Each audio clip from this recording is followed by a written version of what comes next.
You want to know what real love looks like? It's not flowers and chocolates, it's 15 years of your life given to someone who isn't even your blood. My name is Nina Torres, and I need to tell you what happened to me, because if I don't, I think the anger might just consume me whole. And maybe my story will help you see the people in your life for who they really are. It started when I was 19 years old. My mother, Maria, married Harold Westbrook. He was a good man. A widower. Lonely. Kind.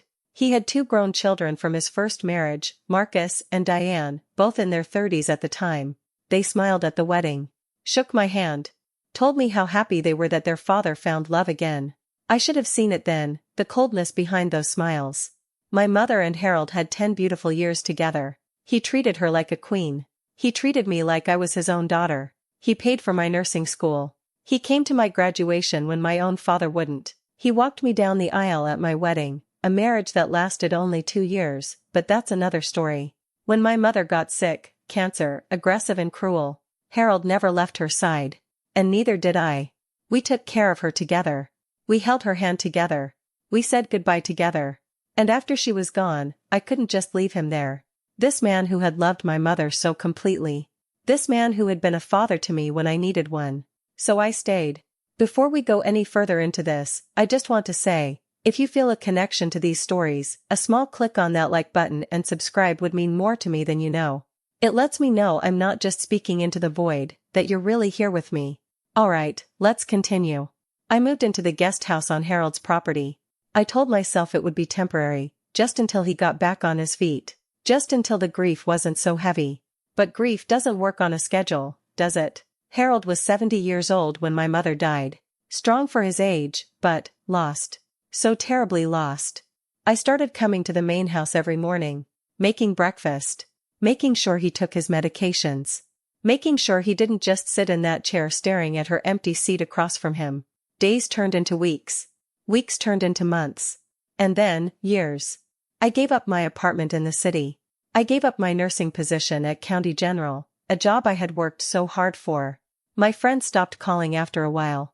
They didn't understand why I was playing nursemaid to my stepfather. They thought I was wasting my life. Maybe I was, but it didn't feel like a waste. Harold and we became a team. We had breakfast together every morning at 7:30. Oatmeal with blueberries for him, always. Coffee, black, 2 sugars. We did the crossword puzzle together. We watched old movies. We talked about my mother and kept her memory alive. I helped him with physical therapy when his hip started bothering him. I drove him to doctor's appointments. I organized his medications. I made sure the house was clean, that there was food in the refrigerator, that the bills were paid. And Marcus and Diane? Harold's biological children? His own blood? They were ghosts. Oh, they called on his birthday. A quick 5-minute conversation.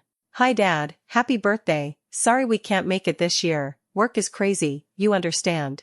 They sent Christmas cards. Store-bought. Generic. Not even signed by hand. Marcus lived 2 hours away. 2 hours. He was a successful real estate developer. Fancy cars. Big house. A wife who wore diamonds the size of my thumbnail. He visited maybe twice a year. And when he did, it was always rushed. Always checking his phone. Always with one foot out the door. Diane was even worse. She lived in the same state, just 4 hours north. She was a marketing executive for some tech company. Never married.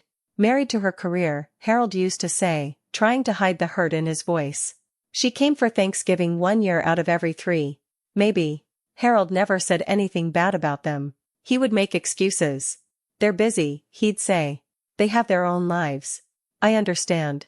But I saw it in his eyes every time his birthday came and went without a visit. Every Christmas morning when the phone didn't ring until late afternoon, like they had to remind themselves. Every Father's Day that passed with just a text message. It broke my heart for him. So I made sure he wasn't alone. I made sure every holiday had meaning. I decorated the house for Christmas. I cooked his favorite meal for his birthday. I sat with him and looked through old photo albums and listened to him tell the same stories about Marcus's Little League games and Diane's school plays. Stories about children who no longer had time for him. 5 years passed this way. Then 10. Harold was aging now, really aging. 85 years old. His hand shook a little. His memory got foggy sometimes. He needed a walker to get around safely. I helped him shower. I helped him dress. I cut his food into smaller pieces. I held his arm when we walked through the garden he loved so much. This was my life. This was my choice. And I didn't regret it. Not even when I turned 34 and realized I had no career anymore. No relationship. No life outside of these walls. Because Harold looked at me like I mattered. Like I was family. Like I was loved. He told me all the time, "Nina, you're the daughter of my heart," he'd say. "I don't know what I'd do without you." And I believed him. I believed that the sacrifices meant something. That the love was real. Then, everything changed. It was a Tuesday morning in March. Harold didn't come down for breakfast. I found him in bed, conscious but weak. His words were slurred. His face was drooping on one side. Stroke. I called 911. I rode with him in the ambulance. I held his hand in the emergency room while they ran tests and started treatment. And I called Marcus and Diane. Marcus answered on the fourth ring. "Nina? Is everything okay?" He sounded annoyed. Like I was interrupting something important. "It's your father," I said, trying to keep my voice steady. "He's had a stroke. We're at County General. You need to come." There was a pause. "How bad is it?" "I don't know yet. They're running tests." "But Marcus, he's asking for you." Another pause. "Okay. I'll try to get there this week. Keep me updated." This week. His father had a stroke, and he'd try to get there this week. Diane was worse. Her phone went straight to voicemail. I left a message. She texted back 3 hours later, "In meetings all day. Is he going to be okay? Keep me posted." I wanted to scream. I wanted to throw my phone against the wall.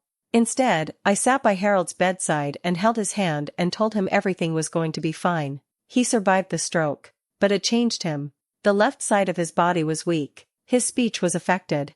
And his mind, his beautiful, sharp mind, started slipping away like water through my fingers. Some days he knew exactly who I was. Other days he called me Maria. Sometimes he didn't know me at all. It didn't matter. I was there. Every single day. Through the physical therapy. Through the speech therapy. Through the hard nights when he was confused and scared. Marcus showed up 4 days after the stroke. He stayed for 2 hours.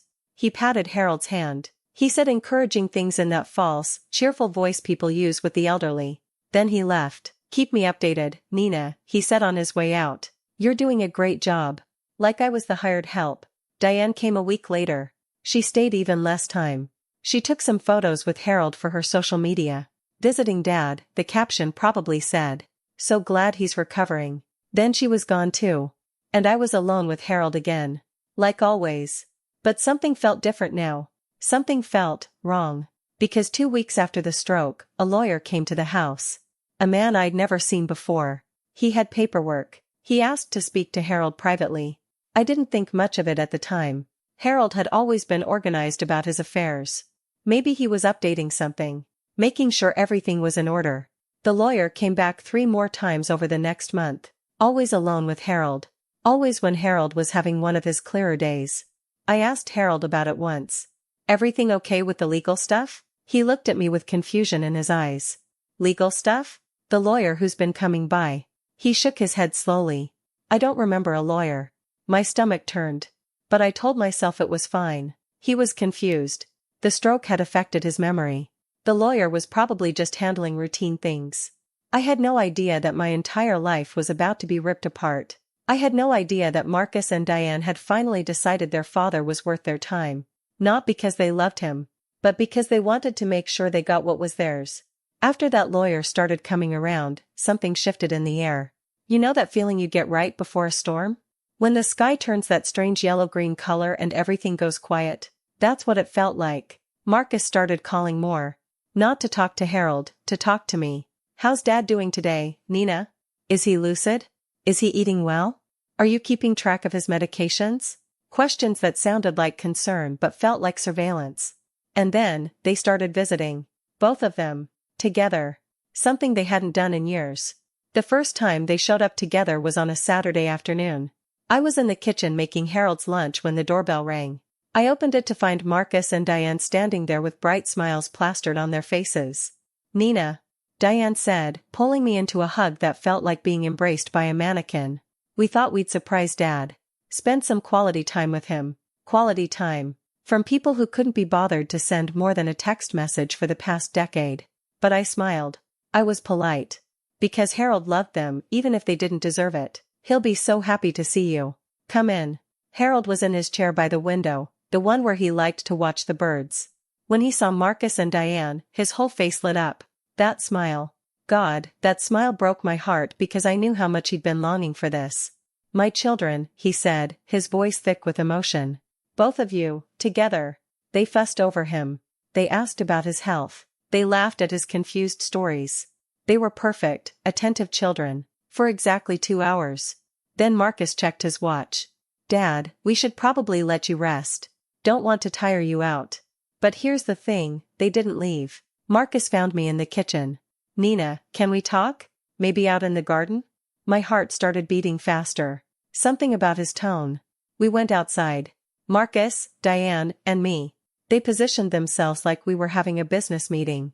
Marcus did most of the talking. We want to thank you, he started, for everything you've done for Dad. Really. It's been, above and beyond. I waited. There was a but coming. I could feel it. But. There it was. We're concerned. Dad's declining. He needs more care than one person can provide. We've been thinking it might be time to look at some professional options. Professional options. He meant a nursing home. Harold's fine here, I said, keeping my voice calm. I'm a trained nurse. I can handle his care. This is his home. Diane jumped in, her voice dripping with false sweetness. Of course, and you've done wonderfully. But Nina, you're not getting any younger either. Don't you want your own life? This has to be exhausting. I'm fine. Harold's fine. We're managing. Marcus exchanged a look with Diane. A look that said they'd expected this resistance. We'll talk more about it, Marcus said. But Nina, you have to understand. We're his children. We have to think about what's best for him. Best for him. Coming from people who forgot he existed for 15 years. After that day, they came every weekend. Every single weekend. Like clockwork. And that's when I started noticing things. They would ask me to run errands when they were there. Nina, we're out of milk. Would you mind running to the store? We'll stay with Dad. Or, Nina, why don't you take a break? Go visit a friend. We've got this. At first, I thought it was considerate. They were giving me a break. But I started realizing, they wanted me gone. They wanted time alone with Harold. One Sunday, I came back from the pharmacy to find them in Harold's study with the door closed. I could hear their voices through the wood. Not the words, just the tone. Urgent. Insistent. When I knocked and entered, they were all smiles again. Harold looked tired and confused. Papers were spread across his desk. Just helping Dad organize some things, Marcus said smoothly. Don't worry about it. But I did worry. Because Harold didn't remember these conversations an hour later. Did we have visitors today? He'd ask. I feel like something happened, but I can't quite. The forgetting was getting worse. Some days he thought I was the housekeeper. Some days he called me by my mother's name. Some days he didn't know where he was at all. It was devastating to watch. This brilliant man who'd been a professor of literature, who could quote Shakespeare and Yeats from memory, reduced to asking me the same question 5 times in 10 minutes. But I stayed patient. I stayed loving. Because that's what you do for family. Marcus and Diane, though? They were different when they thought I couldn't hear them. I'll never forget the day I overheard them.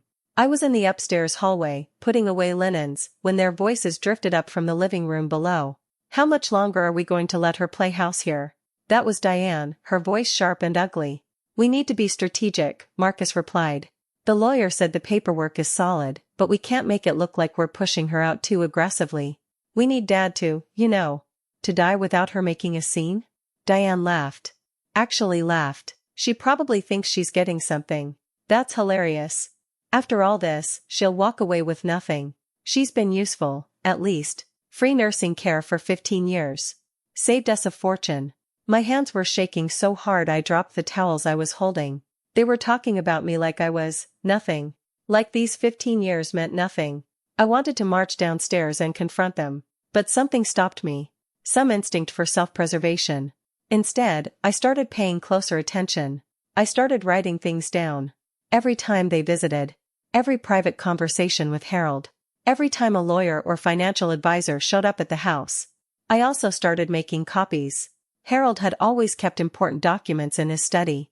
I'd organized them for him over the years, so I knew where everything was. His will. His trust documents. His medical records. Late at night, when Harold was sleeping and the house was quiet, I would carefully photograph documents with my phone.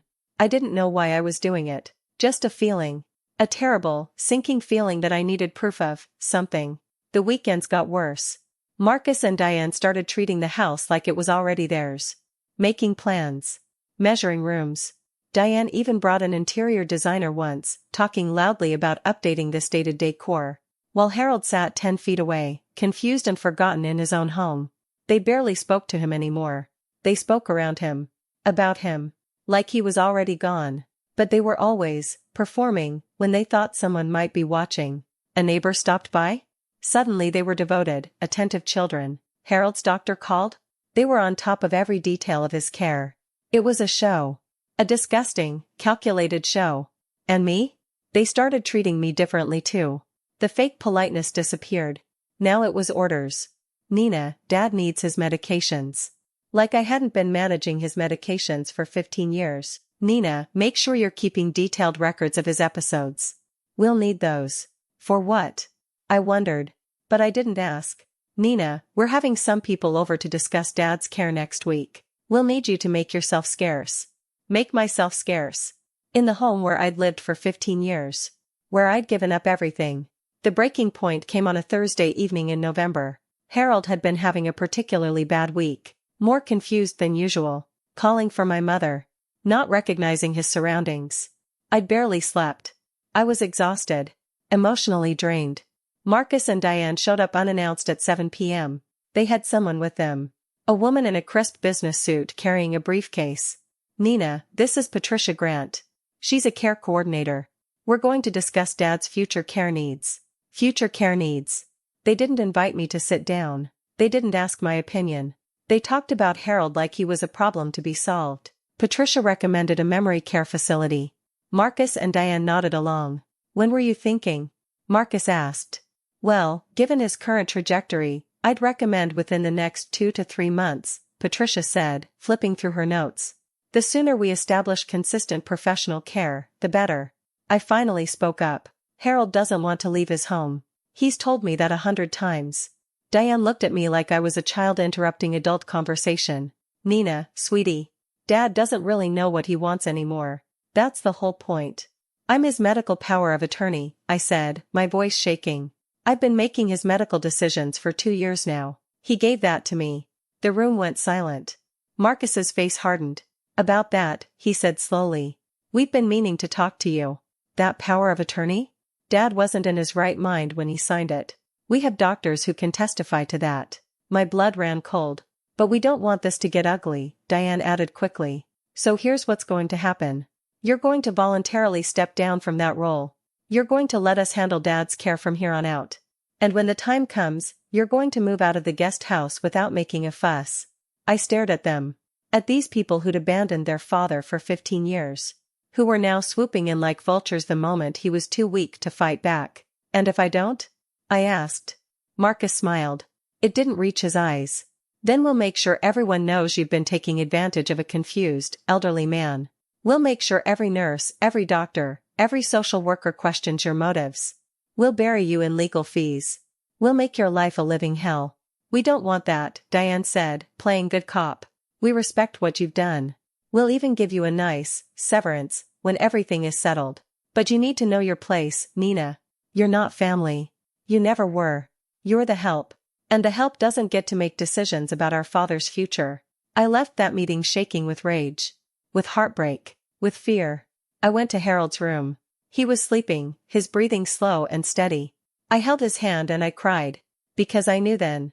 I knew they were going to take him from me. They were going to erase these 15 years like they never happened. But I had my copies. I had my records. I had every documented visit, every recorded conversation I could manage, every piece of proof that Harold had been clear and competent when he'd made me his power of attorney. I didn't know if it would be enough, but I wasn't going to go down without a fight. 2 weeks later, on a cold Monday morning in December, I came downstairs to find Harold still in bed. He wasn't breathing. My beautiful, kind Harold was gone. And my nightmare was just beginning. I found him at 6:15 in the morning. I'd brought his coffee up, like I did every single morning. Decaf now, with just a splash of cream. The cup was still warm in my hand when I saw him lying there, so peaceful, like he was just sleeping. But I knew. You know that kind of stillness. It's different from sleep. I set the coffee down on the nightstand. My hands were steady. Everything felt distant, like I was underwater. I sat on the edge of his bed and took his hand. It was already cool. "Oh, Harold," I whispered. "I hope you're with her now. I hope Mom found you." I stayed there for 20 minutes. Just holding his hand. Saying goodbye to the man who'd been more of a father to me than my own blood ever was. Then I called 911. Then I called Marcus. Then I called Diane. Marcus answered on the second ring. "Nina? It's 6:30 in the morning." "He's gone," I said. My voice sounded strange. Hollow. "Harold passed away in his sleep." Silence. Then, "You're sure?" Was I sure? I'd been a nurse. I knew death when I saw it. "Yes, Marcus. I'm sure. The paramedics are on their way, but he's been gone for a while." "Okay." His voice was controlled. Too controlled. "Don't touch anything. Don't move anything. We'll be there in 2 hours. Don't touch anything." Like I was a stranger. Like I might steal the silverware. Diane cried when I called her. Real tears, I think, for about 30 seconds. Then she pulled herself together. "I'll catch the first flight I can. Nina, thank you for calling. And thank you for everything." It was the kindest thing she'd said to me in months. I should have known it was the last kindness I'd receive. The next week was a blur. Funeral arrangements. Phone calls. Paperwork. So much paperwork. Marcus and Diane took over everything. They planned the service. They chose the casket. They wrote the obituary. I wasn't consulted about any of it. When I tried to offer input, to share some of Harold's wishes that he'd mentioned to me over the years, Marcus cut me off. "We've got this, Nina. You've done enough. Why don't you take some time for yourself?" "Take some time for myself." While they erased me from Harold's final goodbye. The obituary appeared in the paper 3 days later. I read it sitting at the kitchen table, coffee getting cold in front of me. Harold James Westbrook, age 89, passed away peacefully on December 7th. He is survived by his loving children, Marcus Westbrook and Diane Westbrook, and 4 grandchildren. Harold was a beloved professor, devoted father, and pillar of the community. He was preceded in death by his wife, Maria. That was it. 30 years of his life with my mother. 15 years of my life caring for him. Not one mention of either of us. I was erased. My mother was a footnote. The funeral was held on a Friday afternoon at St. Matthew's Episcopal Church. I wore a simple black dress. No jewelry except for a small pendant my mother had given me. I arrived early and sat in the 3rd row. Marcus and Diane came in 15 minutes later. They were dressed expensively. Perfectly. Marcus in a tailored black suit. Diane in designer black with pearls. They looked like they'd walked out of a fashion magazine's funeral edition. They saw me and walked right past. Sat in the front row. Didn't acknowledge me at all. The church filled up. Harold had been well loved. Former students. Colleagues from the university. Neighbors. Friends from his book club. Person after person stopped by my row. "You must be Nina," they'd say. "Harold talked about you all the time. He was so grateful for you." They hugged me. They cried with me. They told me I was an angel. I saw Diane watching from the front row. Her jaw was tight. Her eyes were hard. The service was beautiful. The pastor spoke about Harold's love of literature, his gentle spirit, his dedication to education. Marcus gave a eulogy about growing up with such a wonderful father. He told stories about fishing trips and baseball games.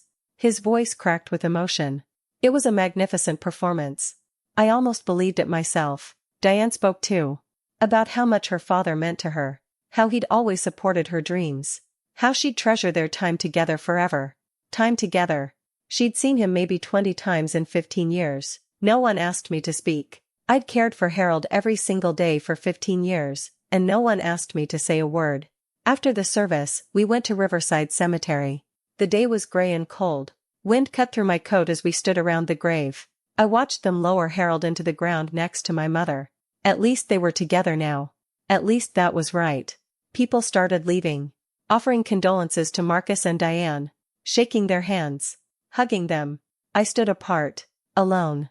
Watching the man I'd loved like a father disappear into the earth. Then came the reception. It was held at Harold's house. My home. Where I still lived. Except it wasn't my home anymore, was it? Caterers had been hired.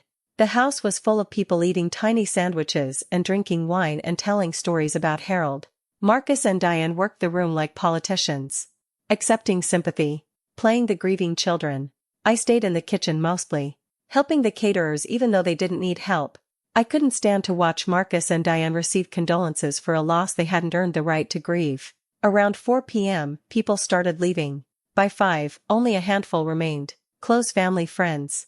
Harold's lawyer, a man named Richard Chen. And Marcus and Diane, of course. Richard cleared his throat. If we could gather in the study, there are some matters to discuss regarding Harold's estate. My heart started pounding. This was it. The reading of the will. We filed into the study. Marcus and Diane sat in the leather chairs facing the desk.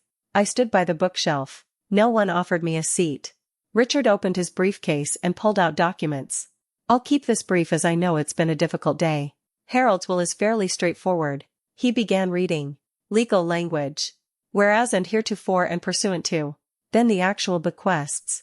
To my son, Marcus Westbrook, I leave 50% of my estate, including the house, investments, and all personal property. Marcus nodded solemnly.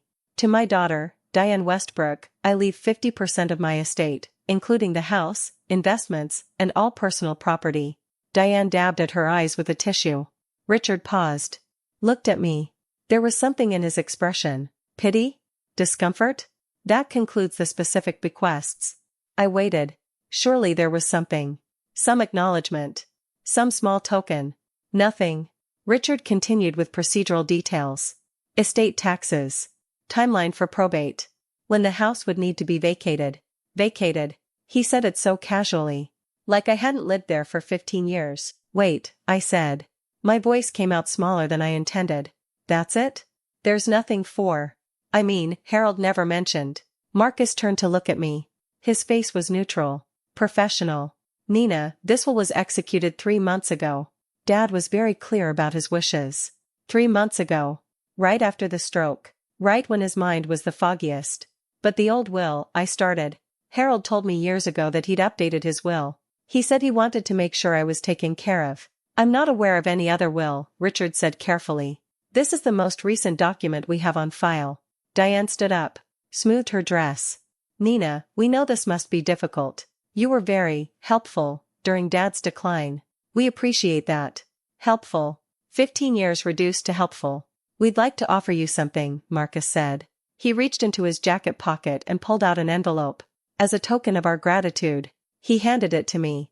I opened it with shaking hands. A check. $500. $500 for 15 years of my life. I stared at it. At the careful handwriting. Marcus Westbrook. $500 and no $100. We think that's fair, Diane said.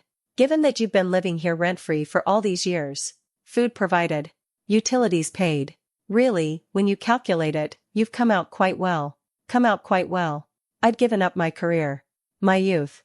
Any chance at my own family. And I'd come out quite well. Of course, we'll need you to vacate the premises within 30 days, Marcus continued. That should give you plenty of time to find accommodations. The room was spinning. This couldn't be happening. You can't be serious, I whispered. We're being more than generous, Diane said, her voice hardening. You do realize you have no legal claim here, right?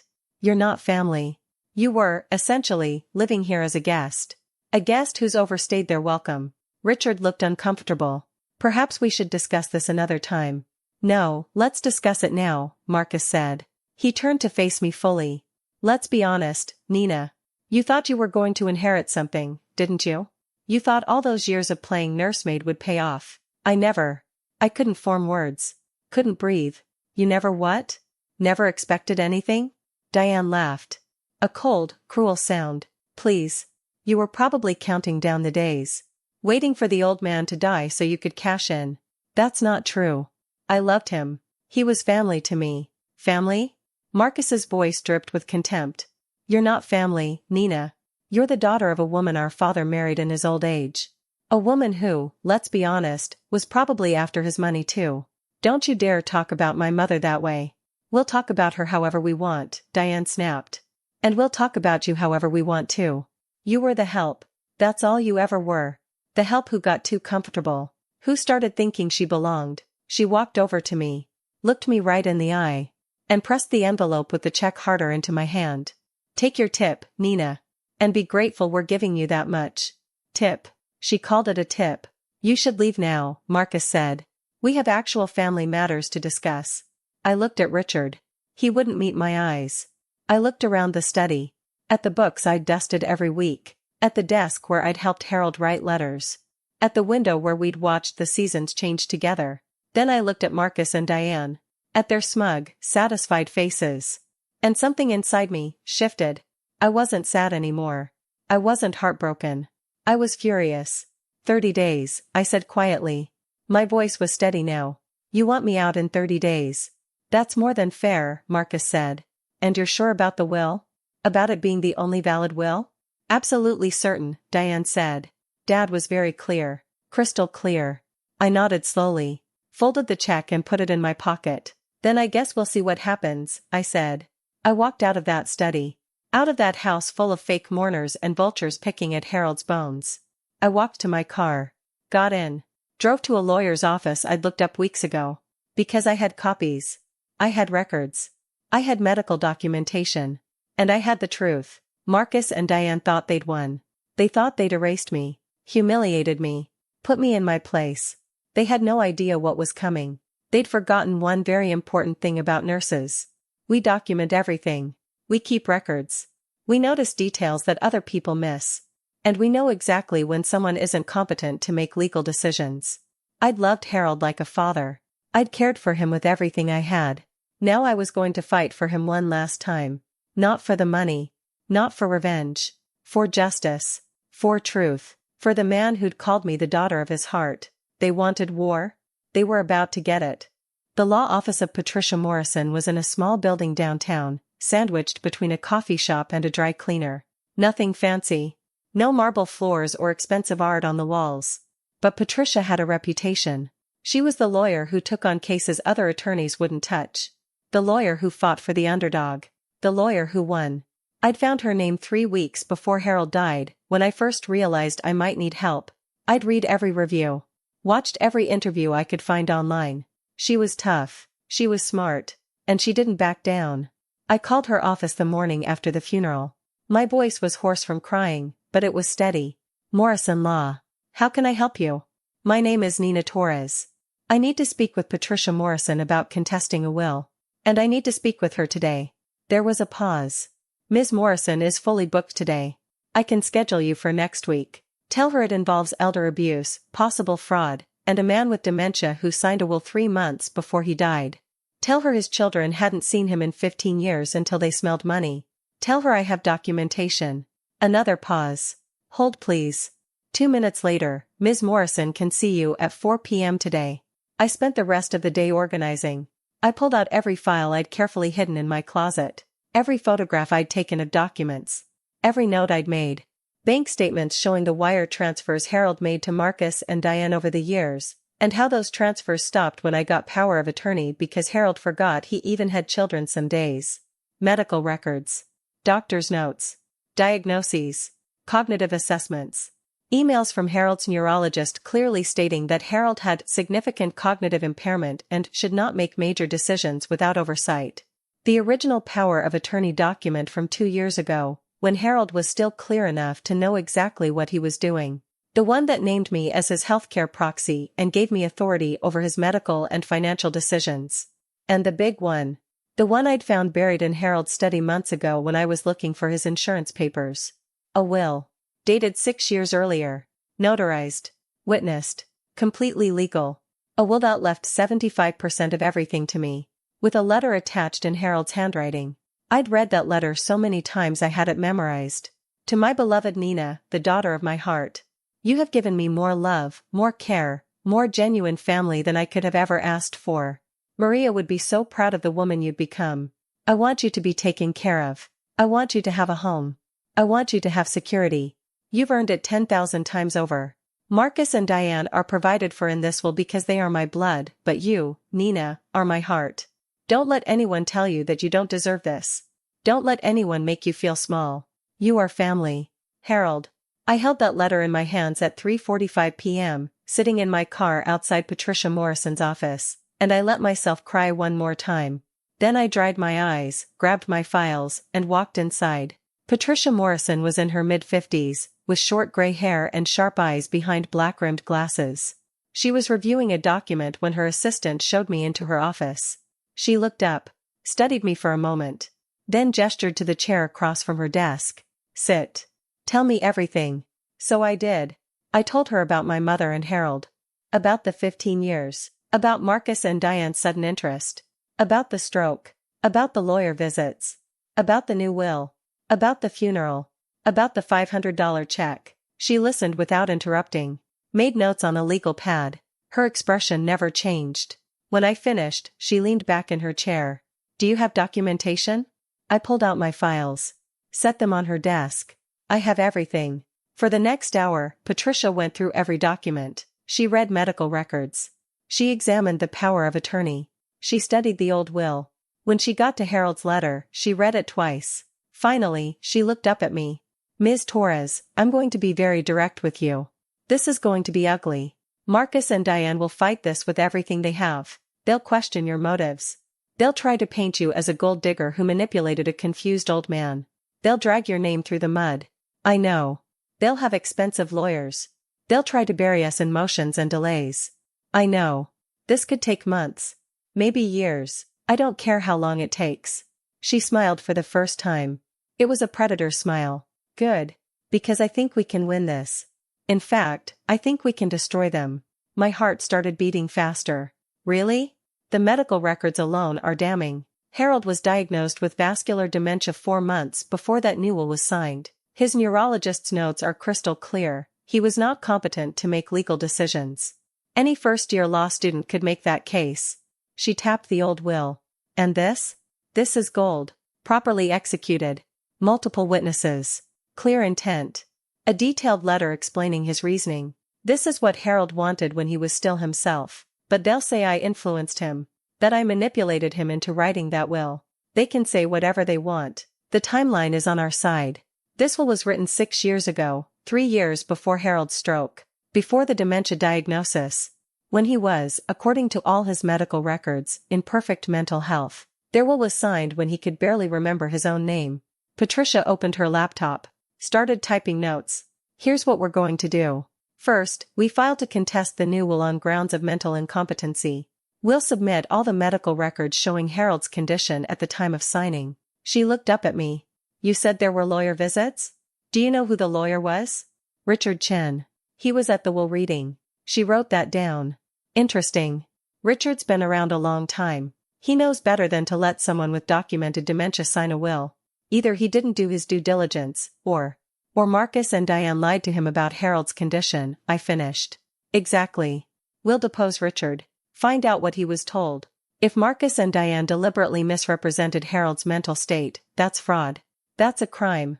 She continued typing. "Second, we introduce the prior will as Harold's true last wishes. We have the medical records to prove he was competent when he signed it. We have his letter explaining his reasoning. We have your power of attorney showing that Harold trusted you with his most important decisions. What about Marcus and Diane? What will they do?" Patricia smiled grimly. "They'll panic. They thought they'd gotten away with it. They thought you'd just accept your $500 tip and disappear. When they get served with a lawsuit, when they realize you're actually fighting back, they'll make mistakes." She pulled out a legal pad and started making a list. "We need affidavits from people who knew Harold. Neighbors who saw you caring for him. His doctors who can testify about his condition. Friends who noticed Marcus and Diane's absence over the years." "I can get those," I said. "Harold's book club. His neighbors. His physical therapist. They all know what happened." "Perfect. We build a picture of who Harold really was and who really cared for him.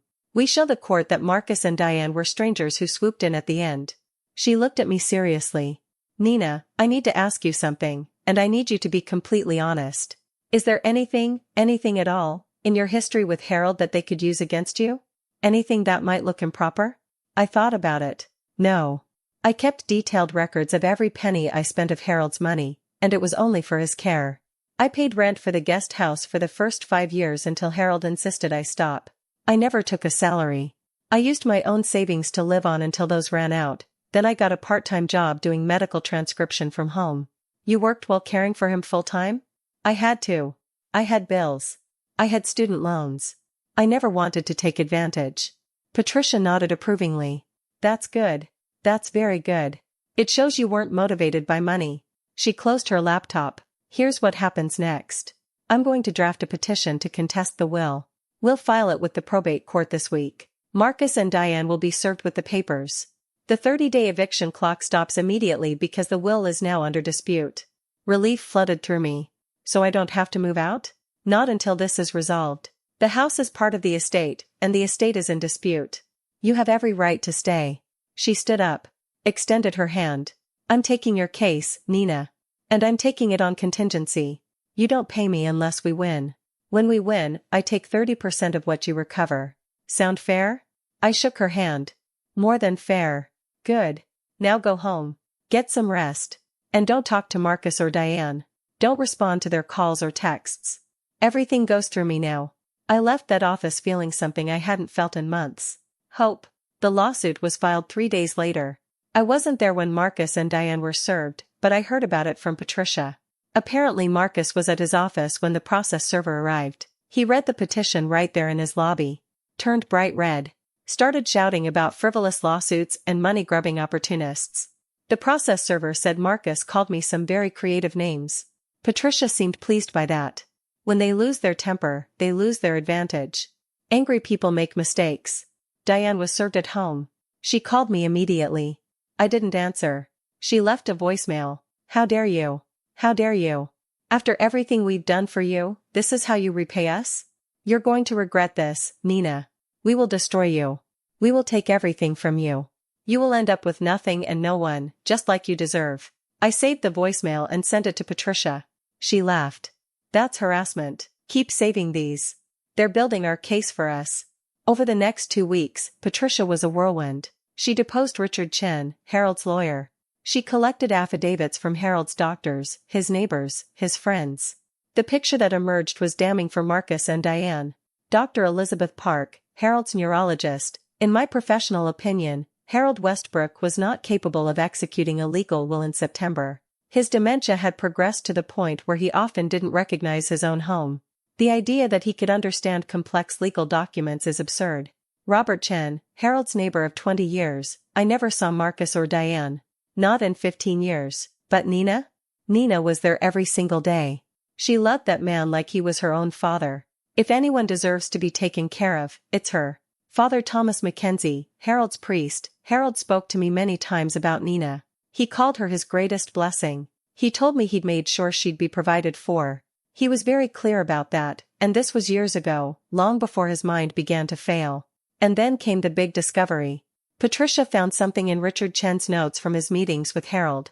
Richard had noted concerns about Harold's mental state. He'd written in his files, "Client appears confused." Repeating questions. Son and daughter insist he is having a good day and wants to update will. Client unable to explain why he wants changes. Proceeding with reservations. Patricia called me when she found it. Nina, we've got them. Richard documented his concerns. He knew something was wrong, but Marcus and Diane pushed him to proceed anyway. That's undue influence. That's exactly what we need. But the biggest bombshell came from somewhere I didn't expect. Marcus and Diane had made a mistake. A huge mistake. They'd talked about their plan. On the phone. Multiple calls over several months. And they'd used Harold's home phone. The one with the voicemail system that stored messages on a server. The one I'd had access to because I managed Harold's accounts. I'd saved some of those voicemails. Calls they'd made to each other, not realizing Harold's system was recording. Diane to Marcus, 2 months before Harold died, the lawyer says the new will is solid. Once the old man is gone, we split everything 50-50. Finally getting what we deserve after putting up with her for all these years. Marcus to Diane, 3 weeks before Harold died, we need to be patient. Can't look too eager. Once he's dead, we give her the token payment and kick her out. She's got no legal standing. She's nobody. Patricia listened to those recordings in her office. When they finished playing, she looked at me with something like awe. Nina, do you understand what you've just given me? This is conspiracy. This is fraud. This is proof of intent. They're done. They're absolutely done. She started drafting new motions immediately. We're not just contesting the will anymore. We're going after them for elder abuse, fraud, and conspiracy. I'm also recommending criminal charges. Criminal charges? What they did wasn't just unethical. It was illegal. They manipulated a man with dementia into signing a fraudulent will for their financial benefit. That's a crime. My head was spinning. I just wanted Harold's real wishes to be honored. I didn't think. They brought this on themselves, Patricia said firmly. They could have been decent human beings. They could have honored their father's wishes. Instead, they chose cruelty and greed. Now they pay the price. The court hearing was scheduled for 6 weeks out. In the meantime, Marcus and Diane tried everything. They offered me money to drop the lawsuit, $25,000. Then $50,000. Then $100,000. Patricia told them to stick their offers where the sun doesn't shine. In much more professional language, of course. They tried to intimidate me. Showed up at the house demanding to be let in. I called the police. They were escorted off the property. They tried to turn Harold's friends against me. Spread rumors that I'd isolated Harold, that I'd kept him from his children, that I'd poisoned his mind against his own blood. But Harold's friends knew better. They'd seen the truth for 15 years. They knew who'd been there and who hadn't. 1 week before the hearing, Diane tried one last time. She came to the house alone. Knocked on the door. When I answered, she was crying. "Please," she said. "Please, Nina. Can we talk? Just you and me?" Against my better judgment, I let her in. We sat in the living room. Harold's living room. "I'm sorry," she said. Tears running down her face. "I'm so sorry for how we treated you. We were horrible. You didn't deserve that. You loved Dad. I see that now." I waited. There was a but coming. "But, if we go to court, this is going to destroy our family's reputation. Dad's reputation. Is that what you want? To drag his name through the mud?" "I want Harold's real wishes honored," I said. "That's all I've ever wanted." "The money," she said quietly. "It's not really about the money for you, is it?" "No." "Then what? What do you want?" I looked at her. This woman who'd called me the help. Who'd tipped me like a waitress. Who'd tried to erase 15 years of my life. "I want you to admit what you did," I said. "In court. Under oath. I want you to admit that you knew Harold wasn't competent. That you manipulated him. That you lied." She stared at me. "You want us to admit fraud? To risk criminal charges?" "I want the truth. That's all I've ever wanted." She stood up. The tears were gone now. Her face was hard again. "Then you're going to get nothing. We'll fight you until there's nothing left to fight over. We'll appeal every decision. We'll drag this out for years. We'll make sure you spend every penny you have on legal fees. Patricia's working on contingency. Then we'll make sure you spend every moment of your life in court. Every moment reliving Dad's death. Every moment being called a liar and a thief. Is that what you want? Is it worth it?" I stood up too. Walked to the door. Opened it. "Yes," I said. "It's worth it. Because Harold deserves justice. And you deserve to lose." She left without another word. 1 week later, we went to court. And everything changed. The courthouse was old. Stone steps worn smooth by 100 years of people seeking justice. I walked up those steps on a cold January morning, Patricia beside me, and I felt Harold with me. Like his hand was on my shoulder. Like he was saying, "You can do this, Nina. You're stronger than you think." Marcus and Diane were already inside with their legal team. 3 lawyers. Expensive suits. Briefcases that probably cost more than my car. They looked at me like I was an insect. Something to be crushed. I looked right back at them. I didn't look away. The courtroom was smaller than I expected. Wood paneling. High ceilings. A judge's bench that seemed to tower over everything. The Honorable Judge Margaret Chen presided. She was in her 60s, with silver hair pulled back in a bun and eyes that missed nothing. Patricia had told me Judge Chen had a reputation for not tolerating nonsense. For seeing through lies. For protecting the vulnerable. I prayed she'd see the truth today. "All rise," the bailiff called. We stood. Judge Chen entered and took her seat. "Please be seated. We're here today in the matter of the estate of Harold James Westbrook. Ms. Morrison, you're representing the petitioner, Ms. Nina Torres?" Patricia stood. "Yes, Your Honor." "And Mr. Blackwell, you're representing the respondents, Marcus and Diane Westbrook?" Their lead attorney, a man with silver temples and a voice like gravel, stood. "Yes, Your Honor." "Very well. Ms. Morrison, this is your petition. Please proceed." Patricia stood and walked to the center of the courtroom. She didn't use notes. She didn't need them. "Your Honor, this case is about a good man whose final wishes were stolen from him. A man who spent his last years in the loving care of his stepdaughter, only to have his biological children swoop in during his final months and manipulate him into signing a will that betrayed everything he truly wanted. She pulled out documents, handed copies to the judge and to Mr. Blackwell. Harold Westbrook was diagnosed with vascular dementia 18 months before his death. His cognitive decline was documented by multiple physicians. Yet 3 months before he died, when he could barely remember his own address, he allegedly signed a will that disinherited the woman who'd cared for him for 15 years. Mr. Blackwell stood. Your Honor, my clients dispute the characterization. Judge Chen held up a hand. You'll have your turn, Mr. Blackwell. Sit down. He sat. Patricia continued. We have medical records showing Harold's mental state. We have testimony from his doctors stating unequivocally that he was not competent to execute a legal document. We have a prior will, properly executed when Harold was in full possession of his faculties, that clearly states his true wishes. She paused. Let that sink in. And we have recordings of Marcus and Diane Westbrook discussing their plan to defraud their father and steal his estate. That got a reaction. Marcus went pale. Diane's hand flew to her mouth. Mr. Blackwell shot to his feet. Your Honor, we were never informed of any recordings. This is ambush tactics. The recordings were disclosed in discovery 2 weeks ago, Patricia said calmly. If your clients failed to inform you about them, that's not my problem. Judge Chen looked at Mr. Blackwell. Is this true? Were you aware of these recordings? He glanced at Marcus and Diane. Their faces told him everything. I will need to review them before we proceed. We can play them now if you'd like, Patricia offered. The judge nodded. Please do. Patricia connected her laptop to the courtroom's audio system. The first recording played. Diane's voice, clear as crystal. The lawyer says the new will is solid. Once the old man is gone, we split everything 50-50, finally getting what we deserve after putting up with her for all these years. The courtroom was silent. You could hear people breathing. The second recording. Marcus this time. We need to be patient, can't look too eager. Once he's dead, we give her the token payment and kick her out. She's got no legal standing. She's nobody. I watched Marcus and Diane. Watched the color drain from their faces. Watched them realize they'd been caught. Judge Chen's expression never changed, but her eyes were ice. Ms. Morrison, I'd like to see the medical records you referenced. For the next hour, Patricia walked the judge through everything. Doctor's notes. Cognitive assessments.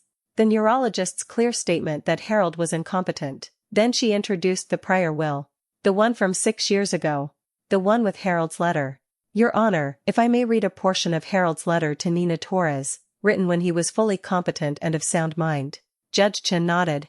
Patricia read, To my beloved Nina, the daughter of my heart. You have given me more love, more care, more genuine family than I could have ever asked for. I want you to be taken care of. I want you to have a home. I want you to have security. You've earned it 10,000 times over. Don't let anyone tell you that you don't deserve this. Don't let anyone make you feel small. You are family. My eyes burned with tears. Hearing Harold's words read aloud in that courtroom, it was like he was there. Like he was finally able to speak his truth. Judge Chen read the letter herself. Read it twice. Then she looked at Marcus and Diane. Mr. Blackwell, does your clients wish to present their case? Mr. Blackwell stood slowly. He looked like a man who knew he was about to lose.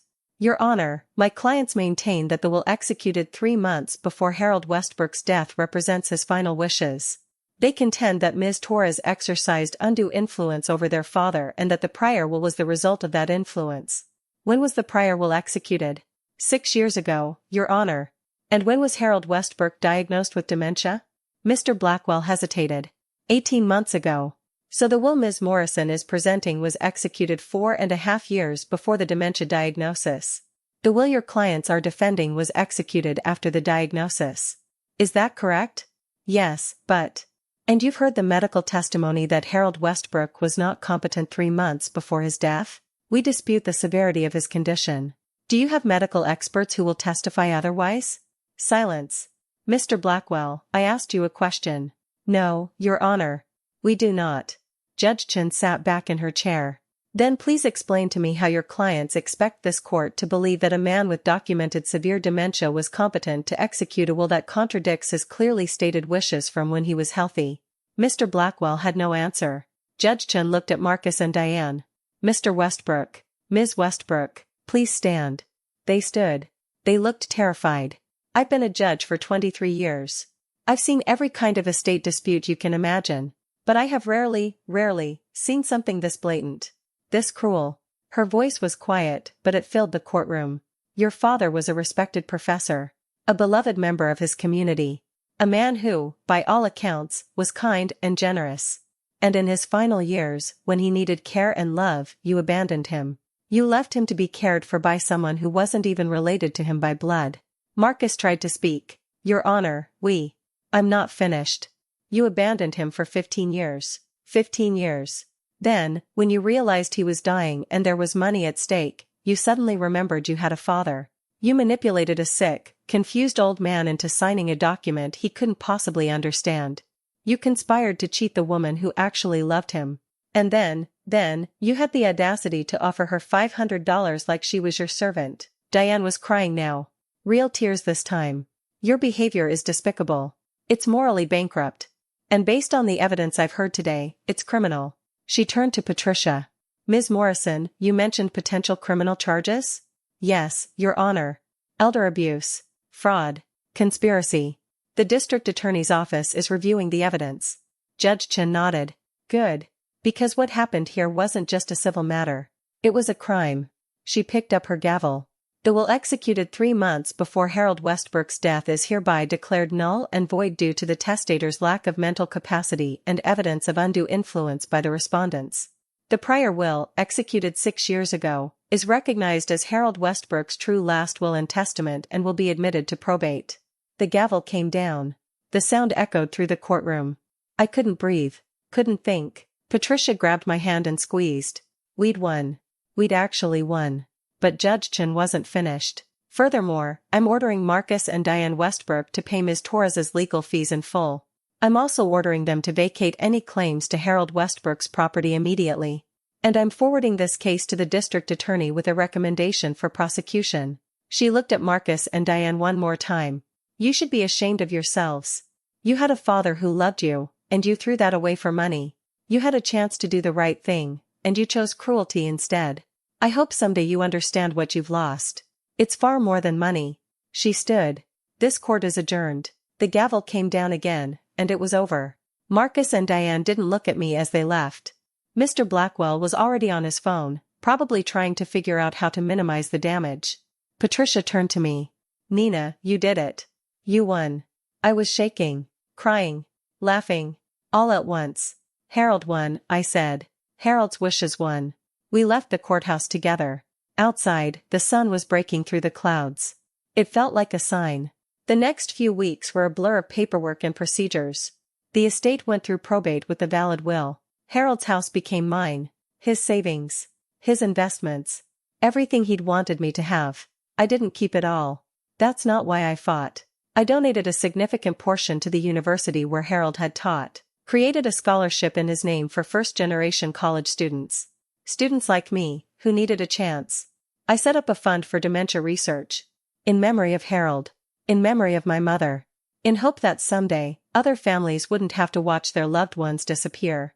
And I kept the house. Harold's house. Our house. I turned the guest house into a free legal clinic for seniors. Helping elderly people protect themselves from the Marcus and Dianes of the world. Patricia volunteers there twice a month. As for Marcus and Diane, they were charged with elder abuse and fraud. They took a plea deal to avoid trial, probation, community service, fines, and their names in the paper attached to the word fraud forever. Their reputations were destroyed. Marcus's real estate business collapsed. Diane lost her job. They got exactly what they deserved. The last time I saw them was at the district attorney's office when they signed their plea agreements. Diane tried to apologize. Said she was sorry. Said she'd been wrong. I didn't accept her apology. Some things can't be forgiven. Marcus just looked at me with hate in his eyes. He never did understand what he'd done wrong. I see Harold everywhere in this house. In the books on the shelves. In the chair by the window. In the garden where we used to walk together. Sometimes I swear I can hear his voice. I'm proud of you, Nina. You're stronger than you knew. I didn't fight for money. I fought because Harold deserved to have his wishes honored. I fought because love should mean something. I fought because doing the right thing, even when it's hard, is what makes us human. And I won. Not just in court. I won because I never let them make me small. I never let them tell me I didn't matter. I never let them steal Harold's love from me. That's worth more than all the money in the world. So if you're out there and someone's trying to tell you that you don't belong, that you're not family, that you don't deserve what someone wanted to give you out of love, fight back. Document everything. Find your Patricia. And don't let the vultures win. Because real family isn't about blood. It's about who shows up, who stays, who loves you even when it's hard. Harold was my family. And I was his. And in the end, love won. Thank you for walking this difficult road with me to the very end. If this story resonated with you, you can support our community by sending a super thanks. It helps me continue to bring these important stories to light. On the screen now are 2 more stories that I know will touch your soul. I'll see you in the next one. Stay strong.